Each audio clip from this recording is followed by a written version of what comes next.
My name is Kareem Edwards, and this is my wife, Sarita. We have 5 kids together, Jeffrey, Ryan, Josiah, Jeremiah, and Elijah. Kareem and I have been married for 17 years. Jeffrey, I brought into our marriage. 7 years later, we had our daughter Ryan. And 2 years after Ryan, we had Josiah. And about 16 months after Josiah, we had Jeremiah. 8 years after Jeremiah, we were blessed with Elijah, and Elijah brought a different dynamic to our family. About 22 weeks, we learned that Elijah had a rare genetic chromosome abnormality called Trisomy 18. And we got that diagnosis by way of a prenatal ultrasound. We were referred to maternal fetal specialists who confirmed the diagnosis, and that began our journey. Trisomy 18 is when there is a third 18 chromosome. It causes several different problems in the human body from head to toe. We were told prenatally that Elijah was missing 3/4 of his brain, that his esophagus was offline. We were told that his heart valve was not properly connected. They later determined VSD. We were told that he had liver issues, kidney issues. They then confirmed that he only had one working kidney. He had clenched hands, rocker bottom feet, you name it, this kid had it. And so we were told to really just expect him to pass away in utero, or to pass away during delivery or shortly thereafter. So they pretty much just prepared us for him to not survive. By the time Elijah was 2, we decided to launch a foundation, and our whole purpose is to be a resource for families. Once they get the onset of that diagnosis, we want to be that support for them.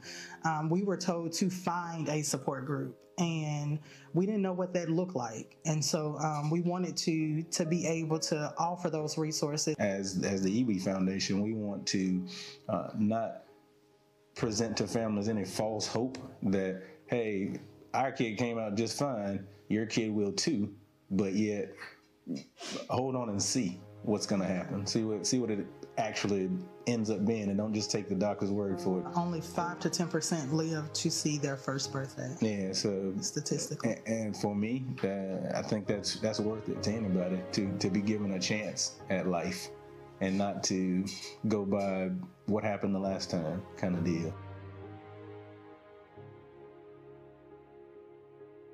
The importance of the foundation is it's a twofold. Number one is to just offer resources to families. We want them to know that if you face this diagnosis, there are families who have experienced it too, and the outcomes may not be the same, but you don't have to go through it alone. There are challenges, so we want to be able to help those families find the resources, and in a lot of instances be the resource. The second importance to us, I would say, is to change the medical perspective. The trisomy 18 diagnosis medically is termed incompatible with life, and that gives leverage to a lot of doctors to refuse to give you care. So we want to change the narrative in the medical world. I would say, for a family going through the same thing, I do agree that for us it started with our faith. I think to speak to another family, I would say, if you get the diagnosis when you're pregnant, you should fight for a birth plan. That was not something that we were afforded. We never had the opportunity to create a birth plan, but just hindsight being 2020, I would say the first thing that I would do is create a birth plan. And a year from now, I would hope to see the E.WE Foundation just more global.